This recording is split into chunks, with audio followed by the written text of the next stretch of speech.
વલસાડથી વેરાવળ માટે on demand special ટ્રેનનું સફળ સંચાલન. વલસાડથી વેરાવળ વચ્ચે ટ્રેન નંબર 0961 તરીકે ઓન ડિમાન્ડ સ્પેશિયલ ટ્રેનનું સફળતાપૂર્વક સંચાલન કરવામાં આવ્યું હતું. આ ટ્રેન બપોરે 3:35 કલાકે વલસાડથી રવાના થઈ હતી અને બીજા દિવસે સવારે 5 કલાકે વેરાવળ ખાતે પહોંચશે. આ ટ્રેનમાં કુલ 20 ડબ્બાઓ જોડાયેલા હતા, જેમાં અંદાજે 530 શ્રદ્ધાળુ મુસાફરોએ યાત્રા કરી હતી. આ તમામ શ્રદ્ધાળુઓ સોમનાથ મહાદેવના દર્શન હેતુ વેરાવળ ગયા છે. યાત્રાળુઓની સુવિધા અને માંગને ધ્યાનમાં રાખી રેલવે વિભાગ દ્વારા આ વિશેષ ટ્રેન ચલાવવામાં આવી હતી. ટ્રેનને માર્ગમાં નવસારી અને સુરત ખાતે હોલ્ટ આપવામાં આવ્યો છે, જેથી આ વિસ્તારોના યાત્રાળુઓને પણ યાત્રાનો લાભ મળી રહે.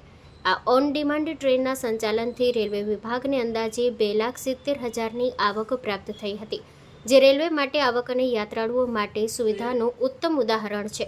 આ પ્રકારની વિશેષ ટ્રેનો ધાર્મિક પ્રવાસનને પ્રોત્સાહન આપે છે. Story report by Ashfaq Shaikh, Satya day news. દેશના યશસ્વી વડાપ્રધાન નરેન્દ્રભાઈ મોદી સાહેબે આપણા દેશની સંસ્કૃતિ અને આપણા દેશમાં જે સોમનાથ મંદિર, જેના 1000 વર્ષ પૂરા થયા છે અને જેનો છેલ્લો જીર્ણોદ્ધાર થયો સરદાર વલ્લભભાઈ પટેલના હસ્તે આઝાદી પછી, એને 75 વર્ષ પૂરા થયા છે.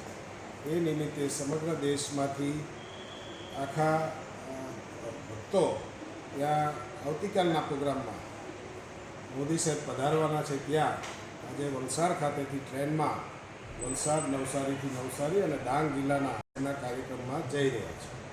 ટોટલ નવસારી, વલસાડ અને ડાંગ 3 જિલ્લાના 1300 કરતાં વધારે ભક્તો જઈ રહ્યા છે. છેલ્લા 4 દિવસથી દક્ષિણ ગુજરાતમાંથી સુરત, તાપી, સુરત મહાનગર, ભરૂચ, નર્મદા અને આજે આ ચોથો દિવસ છે.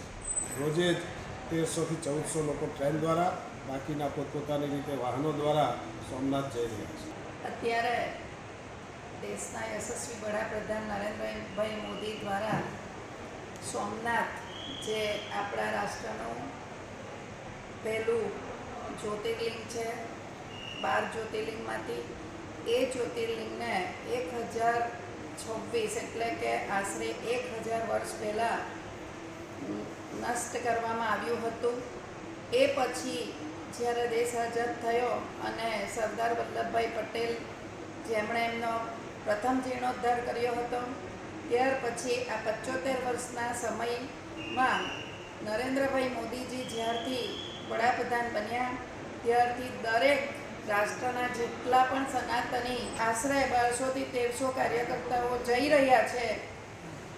પાવન ભૂમિ, આર્ય સંસ્કૃતિ, આર્ય સંસ્કાર અને આવા યુગ પુરુષ જ્યારે રાષ્ટ્રનું રક્ષણ કરતા હોય ત્યારે આ એક વાતાવરણ છે. એ સમગ્ર દેશને, સમગ્ર રાષ્ટ્રને કલ્યાણ થવો એવી ભાવના સાથે આપણને એક ઉર્જા પૂરી પાડી રહ્યા છે. તમામ જીર્ણોદ્ધાર થયા. અત્યારે સૌથી મોટું એટલે કે સોમનાથ સ્વાભિમાન ગૌરવ યાત્રા અત્યારે ચાલી રહી છે. અનેક અનુષ્ઠાનો, અનેક ધર્મના આયોજનો, ભજનો, કીર્તનો અને લોકો જે ઉત્સાહથી જોડાઈ રહ્યા છે, એ જ અનુસંધાને આવતીકાલે નરેન્દ્રભાઈ મોદીજી સોમનાથમાં પોતે પધારી રહ્યા છે. અને એના માટે અત્યારે વલસાડથી લગભગ 530-550 જેવા અમારા કાર્યકર્તા ભક્તો જેવું પક્ષમાંથી જણાવવામાં આવ્યું, એટલે લોકો પોતાના મનથી જોડાઈ રહ્યા છે. ફક્ત વલસાડના જ 500-550થી ઉપરના કાર્યકર્તાઓની સંખ્યા જ બતાવે છે કે કેટલો બધો હર્ષોલ્લાસ ભારતીય જનતા પાર્ટીના યુવા કાર્યકર્તાઓમાં છે.